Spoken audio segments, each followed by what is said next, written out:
Miracles இயற்கையான aroma ஆயில்களை கொண்டு தயாரிக்கப்படுகிறது. தூக்கமின்மை, மன அழுத்தம், எதிர்மறை எண்ணங்கள் போன்ற மனநல பிரச்சனைகள், உடல்வலி, தலைவலி போன்ற உடல்நல பிரச்சனைகள், ஆன்டி ஏஜிங், முடிவுதிர்வு, பொடுகு, வெண்புள்ளி, சரும பிரச்சனைகள் போன்ற அனைத்து பிரச்சனைகளுக்கும் தீர்வளிக்கிறது. Aroma miracles.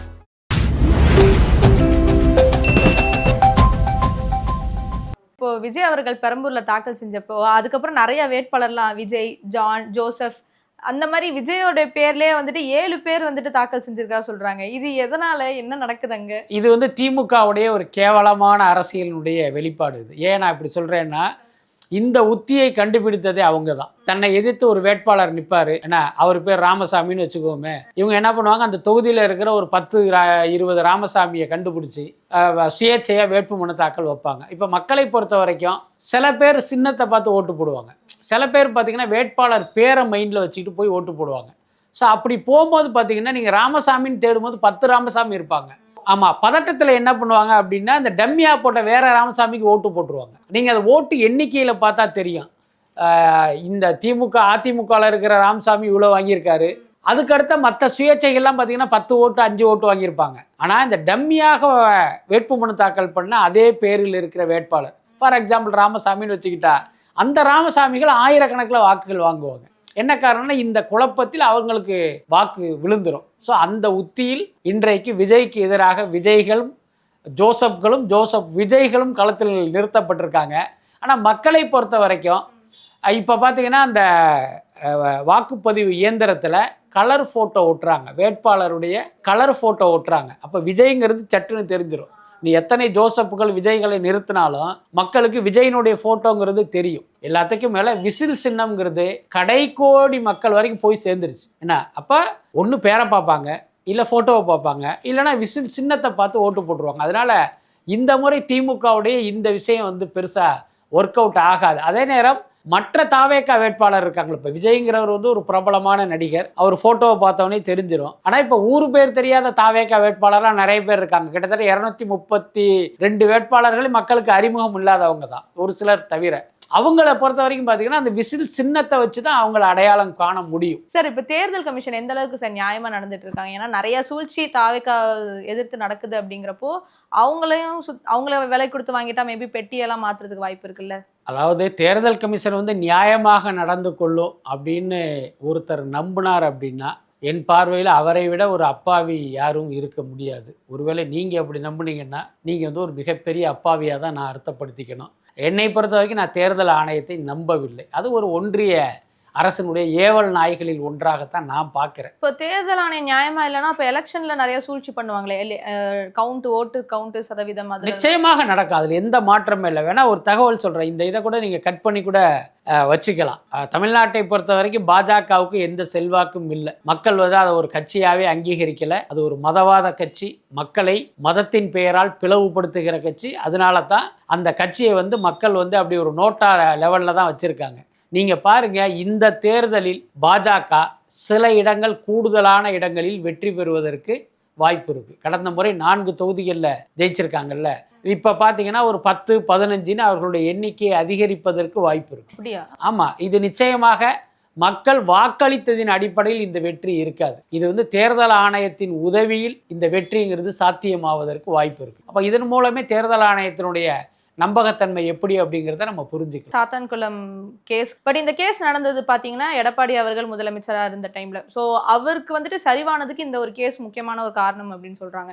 இப்போ வந்துட்டு அகைன் இந்த டைமில் இந்த கட்சி, இந்த ஆளுங்கட்சியில் வந்துட்டு இது கேஸ் தீர்ப்பு வழங்கினது வந்துட்டு இது அவங்களுக்கு சாதகமாக இருக்குமா, இல்லை இது வேற அப்படின்னு எடுத்துக்கலாமா? இல்லை, மக்கள் வந்து அந்தளவுக்கு அதை வந்து ரொம்ப டீப்பாக பார்க்கறது இல்லை. இதை பொறுத்த வரைக்கும் போலீஸ் அராஜகம், போலீஸுடைய அராஜகத்தால் 2 உயிர் பறி போனது, அவ்வளோதான். இது யாருடைய ஆட்சி அப்படிங்கிறதெல்லாம் அவங்க பார்க்குறது இல்லை. என்ன உதாரணத்துக்கு பார்த்தீங்கன்னா, இப்போ சமீபத்தில் ஒரு இளைஞர் அஜித்குமார்னு ஒரு இளைஞர் வந்து போலீஸ் சித்திரவதையில் வந்து இறந்தார். அது திமுக ஆட்சியில் நடந்தது. அப்போ இதை வந்து ஒரு அதிமுக ஆட்சின்னு பார்த்தோம்னா அப்போ அதை திமுக ஆட்சின்னு தானே பார்க்கணும். அப்படி பார்க்க வேண்டிய அவசியம் இல்லை. போலீஸ் ஸ்டேஷனில் உயிரிழப்பு, லாக்அப் டெத் மாதிரியான விஷயங்கள் தான் இது. அதனால் இதுக்கும் அதிமுகவுடைய வெற்றி தோல்விக்கும் சம்பந்தம் இருக்காது அப்படின்னு தான் நான் நினைக்கிறேன். சார் இப்போ வந்துட்டு பாஜக திமுக இங்க ஆளுங்கட்சியா இருக்கு, பாஜக அங்க ஆளுங்கட்சியா இருக்குங்கிறப்போ திமுக வந்துட்டு பாஜகவோட கூட்டணி வைக்கணும் அப்படின்னு அவங்க பர்சனலா ஆசைப்படுறாங்களா, இல்ல மக்களுக்கு இங்க பிடிக்கல அப்படிங்கிற ஒரே காரணத்துக்காக கூட்டணியில் இல்லாம இருக்காங்களா? திமுகவை பொறுத்த வரைக்கும் அந்த மாதிரியான கொள்கை விஷயமெல்லாம் கிடையாது. ஏன்னா கடந்த காலங்களில் இவர்களும் பாஜகவோட கூட்டணி வச்சவங்க தான். அது இல்லாமல் திமுகவையும் திமுகவினுடைய தலைவர் கருணாநிதியும், தலைவராக இருந்த கருணாநிதியையும், இன்றைக்கு தலைவராக இருக்கிற உதயநிதியை ஸ்டாலினையும், நாளைக்கு தலைவராக இருக்க போகிற உதயநிதியையும் கேவலமாகவும் ஆபாசமாகவும் அருவருப்பாகவும் இன்னைக்கு பேசிக்கிட்டு இருக்கிற ஹெச் ராஜாவை சட்டசபைக்குள் எம்எல்ஏவாக அனுப்புனதே திமுக தான். திமுக பாஜக கூட்டணியில் தான் ஹெச் ராஜா எம்எல்ஏவாகி சட்டசபைக்குள்ளே காலடி எடுத்து வச்சாரு. ரொம்ப வெளிப்படையாக சொல்ல போனால் தமிழ்நாட்டு மக்களுக்கு பாரதிய ஜனதா கட்சின்னு ஒரு கட்சி இருக்கிறதே தெரியாது. தமிழ்நாட்டு மக்களுக்கு அந்த கட்சியை அறிமுகப்படுத்தியதே திமுக தான். ஏன்னா அன்றைக்கு அது வந்து மதவாத கட்சியாக தெரியல. ஏன்னா பாஜக அமைச்சரவையிலே இவர்களுடைய ஆட்கள்லாம் வந்து அமைச்சராக இருந்ததெல்லாம் நமக்கு தெரியும். அதனால் திமுகவை பொறுத்த வரைக்கும் இன்றைக்கு ஒரு மதவாதத்துக்கு எதிரான கட்சியாக ஒரு ரோல் பண்ணிக்கிட்டு இருக்காங்க, அவ்வளவுதான். ஒரு பேச்சுக்கு சொல்கிறேன், இன்றைக்கு காங்கிரஸ் அவர்களோடு கூட்டணியில் இருக்காங்க. எதிர்காலத்தில் காங்கிரஸ் வந்து திமுக கூட்டணியிலிருந்து விலகி தாவேகாவோட போயிட்டாங்கன்னு வச்சுங்களேன். அப்போ அடுத்து வரப்போகிற மக்களவை தேர்தலில் திமுக வந்து நீங்கள் பாஜக கூட போகிறதுக்கு கூட வாய்ப்பு இருக்குது கண்டிப்பாக. ஏன்னா அவர்களை பொறுத்த வரைக்கும் ஒன்றிய அரசில் வந்து திமுகவுக்கு வந்து ஒரு அமைச்சரவை தேவைப்படும், அமைச்சர்கள் இருக்கணும்னு ஆசைப்படுவாங்க. அதை வச்சு பல்வேறு காரியங்களை அவங்க சாதிச்சுக்குவாங்க. அன்னைக்கு பார்த்தீங்கன்னா அவர்களோடு செல்வதற்கு கூட அவங்க தயங்க மாட்டாங்க. இன்னைக்கு எடப்பாடி பல்வேறு பிரச்சாரங்களில் சொல்கிறாரு, நீங்கள் பாஜகவோட கூட்டணி வச்சப்ப உங்களுக்கு அதை பற்றியெல்லாம் ஒன்றும் மதவாதம்லாம் கண்ணுக்கு தெரியல, இன்றைக்கி நாங்கள் பாஜகவோட கூட்டணி வைக்கும் போது அது மதவாத கட்சியான்னு கேட்குறாரு.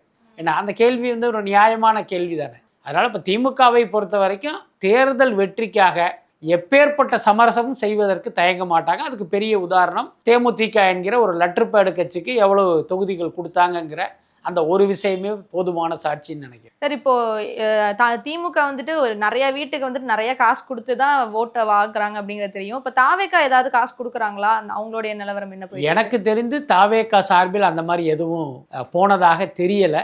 எல்லாத்துக்கும் மேலே அப்படி பணம் கொடுக்குற அளவுக்கு தாவேகாவுடைய வேட்பாளர்கள் யாரும் ஒரு சவுண்டு பார்ட்டியும் இல்லை. அவங்களாம் சாதாரண ரசிகர்களாக இருந்து விஜய் மக்கள் இயக்கத்தில் சேர்ந்து இன்றைக்கி அந்த கட்சியிலுடைய நிர்வாகிகளாக மாறி இருக்காங்க. பட் அதே நேரம் ஆதவ ஒரிஜினா போன்ற பணம் படைத்தவர்களும் இந்த கட்சிக்குள்ளே வந்திருக்காங்க. செங்கோட்டையன் போன்ற பழந்துன்னு கொட்டை போட்ட அரசியல்வாதிகளும் இதுக்குள்ளார வந்திருக்காங்க. அவர்கள் வேண்டுமானால் பணம் கொடுத்து வாக்குகளை பெறுவதற்கான ஒரு வேலையை செய்வதற்கு வாய்ப்பு தனிப்பட்ட முறையில் அது வந்து நம்ம வந்து அதை தாவேக்காவா அதை நம்ம பார்க்க வேண்டியதில்லை. இப்போ ஆதவ ஒரிஜினா தொகுதியில் ஓட்டுக்கு பணம் கொடுக்குறாருன்னு வச்சுக்கோமே, அது வந்து ஆதவ ஒரிஜினா செய்கிறாருன்னு தான் அதை நம்ம பார்க்கணும். இதை வந்து தாவேக்கா பண்ணுறதா நம்ம எடுத்துக்க வேண்டிய அவசியம் இல்லை. ஏன்னா 234 தொகுதியில் ஏன்னா 230 தொகுதியில் பணமே கொடுக்கல, ஒரு 4 தொகுதியில் பணம் கொடுக்குறாங்க அப்படின்னா அதை வந்து நம்ம கணக்கில் எடுத்துக்கவே முடியாது. 230 தொகுதியிலையும் பணம் கொடுத்தாங்கப்பா அப்படின்னா தான் அடடா தாவேக்காவும் பணம் கொடுத்து வாக்கு வாங்குறாங்கன்னு நம்ம எடுத்துக்க முடியும். எனக்கு தெரிஞ்சு அப்படி எதுவும் நடக்கலைன்னு தான் நினைக்கிறேன். இப்போ இந்த தொகுதியிலேயே விஜயனுடைய டிரைவரான இந்த ராஜேந்திரனுடைய மகன் சபரி தான் வேட்பாளராக நிற்கிறாரு. பல இடங்களில் அவர் பிரச்சாரத்துக்கு போகிறத நம்ம பார்க்குறோம். எனக்கு தெரிஞ்சு பார்த்தீங்கன்னா அவர்கள் சார்பாக யாருமே பணமோ ஒரு பரிசு பொருளோ யாருக்குமே கொடுக்கவே இல்லை. அதை வந்து நம்ம உறுதியாக சொல்ல முடியும். சார் இப்போ நாம் தமிழர் கட்சியில வந்துட்டு நான் சமீபத்தில் ஒரு வீடியோ பார்த்தேன்.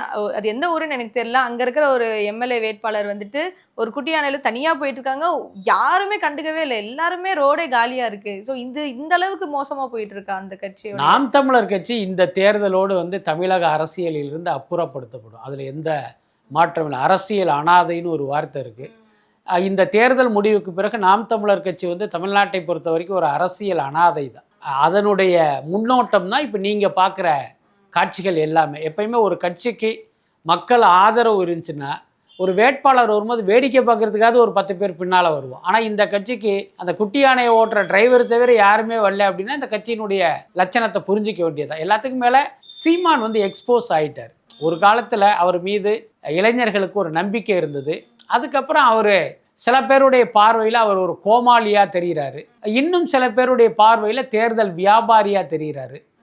இன்னொரு பக்கம் பார்த்தீங்கன்னா அவர் வந்து அந்த தலைவருங்கிற அந்த அந்தஸ்துக்கு தகுதியானவராக அவர் இல்லை. பாண்டிச்சேரியில் வந்து ஒரு இடத்துல இவர் பிரச்சாரம் பண்ணுறாரு. அப்போ அந்த ரோட்டில் போகிற ஒரு தாவேக்கா தொண்டர் டிவிகே அப்படின்னு வந்து ஒரு சவுண்டு விடுறாரு. அது எல்லா காலத்துலேயும் நடக்கிறது தான். திமுக கூட்டம் நடக்கும்போது ஒருத்தன் பார்த்தீங்கன்னா எம்ஜிஆர் வாழ்கம்பா, அதிமுக கூட்டம் நடக்கிற இடத்துல பார்த்தீங்கன்னா ஒருத்தன் கலைஞர் வாழ்கம்பா. இதெல்லாம் ஒரு ஆர்வ கோளாறு தொண்டன் செய்கிற விஷயம். நீ வந்து ஒரு கட்சியினுடைய தலைவர், அதை எந்த அளவுக்கு பக்குவத்தோடு அணுகணும். ஆனால் இவர் என்ன பண்ணுறாரு அப்படின்னா, டேய் டிவிகேயா போடா, போய் டிவி கிட்ட போடா அப்படின்னு டிவிக்கே போடா. அதான் டிவிக்கேவே டிவிக்கிறதுன்ட்டு சோசியல் மீடியாவில் ஒரு 3ஆம் தரமான ஆட்கள் வந்து விமர்சனம் பண்ணுறாங்க. அந்த வார்த்தை சீமான் வாயிலேருந்து வருது அப்படின்னா அவருடைய தரம் என்னங்கிறத நீங்கள் புரிஞ்சுக்கலாம். அதுக்கடுத்து அந்த பையன் வந்து பேசினோடனே நாம் தமிழர் ஆட்கள்லாம் அவரை போய் சூழ்ந்துக்கிறாங்க. உடனே அவரை காப்பாற்றுவதற்காக போலீஸ் வந்து அவரை ரெஸ்கியூ பண்ணி அனுப்புகிறாங்க. இவர் இங்கே நின்றுட்டு டேய் அவனை பிடிச்சி இழுத்துட்டு வாடா, அவனை போய் கொண்டு வாடா அப்படின்ட்டு தன்னுடைய தொண்டர்களுக்கு வந்து இங்கேருந்து இவர் ஆர்டர் போடுறாரு. இவனுங்க பார்த்தீங்கன்னா வெறி பிடிச்சி போய் அந்த பையன் மேலே போய் பாயிறாங்க. அப்போ ஒரு கட்சியினுடைய தலைவருங்கிறதுக்கு அந்த தலைமை பண்பே உங்ககிட்ட இல்லையே, அதுக்கான தகுதியே இல்லையே. நீங்கள்லாம் எப்படி இந்த அரசியல் களத்துக்கு வந்தீங்கன்னே தெரியல. அப்போ இதையெல்லாம் மக்கள் பார்த்துக்கிட்டு இருக்காங்கல்ல. இப்போ நீங்கள் பார்த்த காட்சியை பல பேர் பார்த்துருப்பாங்க, நான் பார்த்த காட்சியை பல பேர் பார்த்துருப்பாங்க. அப்புறம் எப்படி உங்களுக்கு வாக்களிப்பாங்க? அதுக்கடுத்து நீங்கள் வந்து திமுகவை திட்டுறதுக்கு ஒரு இடத்துல பணம், விஜயை திட்டுறதுக்கு இன்னொரு இடத்துல பணம் அப்படின்னு நீங்கள் வாங்கி கட்சி நடத்துகிறீங்க அப்படிங்கிறது எல்லா ஊடகங்கள் வாயிலாக மக்கள்கிட்ட போய் சேர்ந்துருச்சு. அதனால் எனக்கு தெரிந்து இதுதான் நாம் தமிழர் கட்சியினுடைய கடைசி தேர்தலாக இருக்கும்னு நினைக்கிறேன். கண்டிப்பா போன தடவையை விட கம்மியா வாங்க வாய்ப்புகள் நிறைய. கண்டிப்பாக போன தடவை அதிகபட்சமாக 36 லட்சம் வாக்கு வாங்கியிருக்காரு. இந்த முறை வைப்பேன்னா ஒரு 6 லட்சம் வாக்குகள் அதிகபட்சமாக வாங்குவதற்கு வாய்ப்பு இருக்கு. போன தடவை 36 லட்சம், இப்போ வெறும் 6 லட்சம். வெறும் 6 லட்சம். ஆமா, என்னன்னா 30 லட்சம்ங்கிறது விஜயனுடைய ரசிகர்கள் போட்ட வாக்கு. இந்த தர விஜய் ரசிகர்களுடைய வாக்குங்கிறது தாவேக்காக்கு போகுது. அந்த அடிப்படையில் சொல்றேன்.